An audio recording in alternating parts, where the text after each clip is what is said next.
well, Shanks will be able to help out that bottom lane a lot. Puts Shanks in behind the Hecarim, knocked back into Mako, who was in position as well, and was trying to abuse the tiny little window that they had. Oh, flash, shockwave knocked in. That's what you were talking about. First blood goes the way of EDG, but the first dragon goes in favor of Team WE. They're going to use the Onslaught of Shadows to see if they can get anything else going for them. Mako is here, though. They have got a little bit of movement to kind of go for. JJ with 2 kills. Needs to be a little bit careful. Has no real vision of this, and this is going to be the Ghost pop. Shanks has got the Onslaught of Shadows right on top of him. He flashes away. Shockwave, though, is going to be just as good. EDG making plays. Yeah, they're going to go for the exact same play. Once again, the Shockwave comes in. Onslaught of Shadows. Yes, you use 2 ultimates, but Shanks is dead. Now, Beishong trying to see if he can make something go in his bot side. Flashes in to get the cleanse frame. Perfect. But is it enough? Mako taking so much punishment right now, and the rest of EDG are now kind of coming in. WE, you've wasted almost everything you possibly have to try and make this one work for yourself. Flashes burn. They do get the death sentence, and JJ gets the kill onto the Caitlyn. Mystic will also go down. It's 0-6. EDG, they're just running away with this game. They are starting to really rack up those advantages, and they stop the dragon stacking. That is no longer a win condition for Team WE. It's going to be too far into the future. And now Breathe, you're in a little bit of trouble. Does get the dominance pop of Flandre, almost going into Meg. He walks into the boomerang, and I think that this is going to be all she wrote for Breathe. He might have to try and flash. Oh, nicely done. Flandre has no flash of his own now as Beishong finds himself up in topside. Can he make anything really happen here? No disengage here for the top laner. But here we go. Here we go. They do have themselves on top of Jomong, and there's a plethora of wards jump down there as well. You're not able to transition Caitlyn to other places to work on this turret plate gold as well. You are super far behind. So now when we look at the mid game, not getting a chance as the Rip Turtles pop down, but maybe they can look for early objective fights. However, this is just EDG going, hey look, we are, Dirk is coming in, means that now you actually, even the Lord Dominix is going to come through, and it just means that not Flandre? No, Flandre does not have flash, and they have a lot of damage to try and burst him down, but a TP here from Scout and Shro being here. Shockwave means that they're just throwing excuse me, you're just reading them better. Now Jomong. No. And this is where the game of WE, despite the safety of the Lantern, you've got Viper to follow up. They're able to finish them off. Top tower, gone. Dragon, gone. This game out of the hands for WE. Or the space to set up those kind of those set plays, if you will. And that is just going to make this, this Victor and this Caitlyn pick just so less valuable when you go into those later stages. Now, here, my friend, you are far, far, far too far pushed up. That is going to be a pretty easy kill. The Shockwave comes down. They still have the Onslaught of Shadows if they so choose to use it. And just before Dragon is spawning, that's just straight up a mistake. We've talked about this, Breeze. Where's your safe place? Yeah. Your safe place is anywhere before River. Once you get to River, that's the danger zone. You know what? And when they are so far ahead, and WE find it already entirely difficult to go for it. 6,000 HP, 5,000 HP.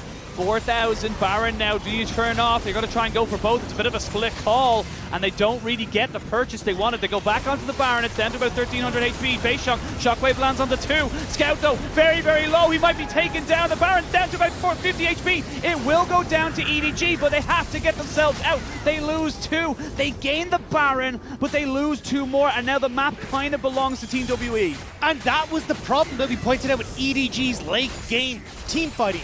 Mako and Flandre not synchronizing well. Mako goes one way, Flandre goes the other, and although they do get the Baron, WE get the fight. They're getting gold back in their favor, and a lot of control in this map that they need for that vision.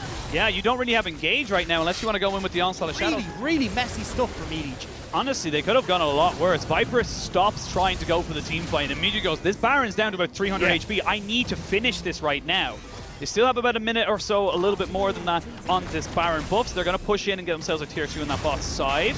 Do they go for a little bit more? They actually are going to be able to get down this inhibitor turret pretty low, if not completely down. JJ goes down and tries to get himself a little bit moving. Mako, though, needs to be so careful. Those Yordle snap traps are really going to like, hang on a second, JJ's kind of posturing, but not really, because Mako and Viper weren't there. Now they are, though, and that's the engage. There we go. We're going to see, they're going to jump straight on top of Breed. Gets jumped on as he tries to get on top of Viper, but he is dead. Now, can you take down the pony? No, he canters himself out of this fight. Viper jumps in with the killer instinct to try and get himself out. Nice knockback, but these outlaws are so low. Can Jomung pop off? The exhaust goes down onto Viper, but it's all Viper, it's all Scout, and it's all EDG. They take the ace clean as you like, and they will take this game 1. It's all over, Penguin. Beautiful fight from EDG, and as we said, being able to control that vision, deny WE access to the river, and EDG can find the fight and close out game number 1. Dominating, controlled, and just honestly so clean. EDG gave up 2 kills, a dragon, and 3 turrets in their absolute stomp of Team WE in 29.5 minutes, and that was a statement. That was beautiful. I think the biggest issue is kind of looking at like, hey, you've only got the Nautilus really as your big engage tool. You can use the Cannon Barrage to try and, you know, slow people down, allow Mundo to get in on top of them. A big wave here. Shanks in his mid lane, flash in, JJ gets the bear slap, and Shanks is just going to fall, and again he has the pressure, but this time around it's been answered 1 for 1. First See, look, Viper, he wants to clear this out ASAP so he can try and set up for JJ.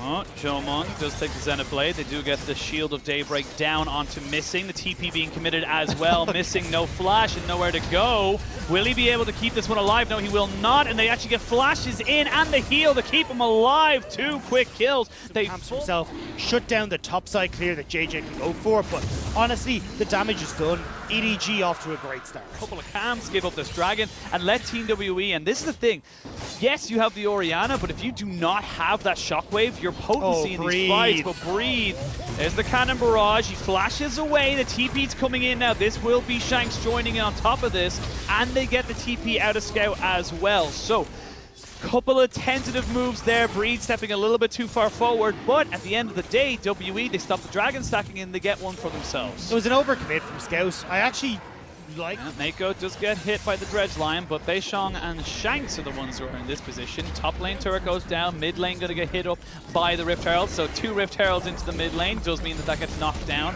Minute 30 until that dragon spawns. Causing too many issues, and EDG are able to use that time. So these are just really nice plays from EDG, where they're rotating better on the map. Now WE, again, have already gone, right, we know we can't go towards Dragon, so look, we'll trade this for a Dragon, or top lane turret. Pressure or presence, probably a better word for it, that WE put into that top side or the bot side jungle means that there's no one who can really... Will give EDG control in the jungle. Now Beishong is completely caught out. He is completely caught out. Solar Flare goes down and he is deleted. They have the TP, couple more seconds. It's actually a bit risky for EDG here. It is 4 versus 5. You need to get the zone control with Breathe and with Shanks, poke them off, but it's going to be too far gone. Here we go. We're going to get the ultimates out from Viper as they do get the Missing deleted off there. The feathers fly and come straight back on top of him. Flandre, they are going to get the smite down onto the Baron. They get 2 quick kills. They get themselves out. And, oh, actually, Jomung, where are you going? He has to flash away over to the back end of the wall. He's just trying to catch any exits, but I don't think they're going to be able to get any kills from this one here. Advantage. And now everything's starting to fall apart for them. And they will lose this tier 2 in mid lane. That is a big enough minion. The hook does not hit. Been missing quite a few things. And this is the thing, something that we noticed there just in the last Baron fight was that if Missing does not get the Aftershock, he is so squishy. Yeah. The Aftershock, you live or die by the Aftershock. And that's what we said in the laning phase, right? It's why you actually don't see this Nautilus come out very much. And it was nice for EDG to try and or go back towards the Leona to counter this. We said Missing was expecting that Rakan, he was expecting something along these lines, but Leona does just as well and works so much better in towards the Leona, or into the Nautilus. Oh, flash, get the shockwave off as well. There's a solar flare down and Beishong is dead. They will get the depth charge off though. That's going to be the rest of the team kind of pushing in on top of Mako. Maybe they stand a little bit too far forward. Trade 1 for 1. I kind of feel like that's a little bit more worth for Team WE. Whoa! Jomung going in far, far too deep, but the fight will ensue. Missing, trying to go in there. They not get the shuffle off. It's a double here for triple for Viper. And this game has gone from absolutely nothing to absolutely everything. Breathe force to flash away. The Immortal Shield Bow will only keep him so healthy. And that's the game. Viper is going hyper in this game. Manages to get the Gale Force into the recall. Completely destroys Joe Monk, and even when Shanks goes in, he's got more in the tank to outplay it.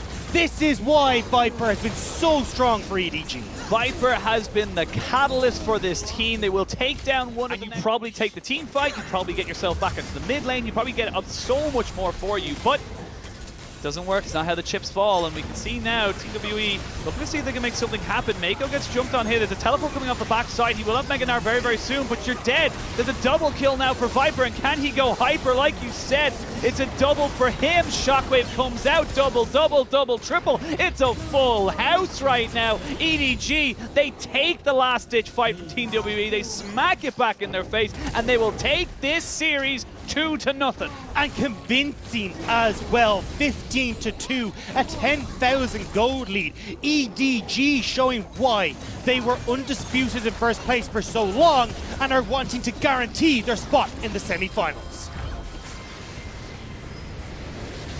What a win. What a way to win. And this is why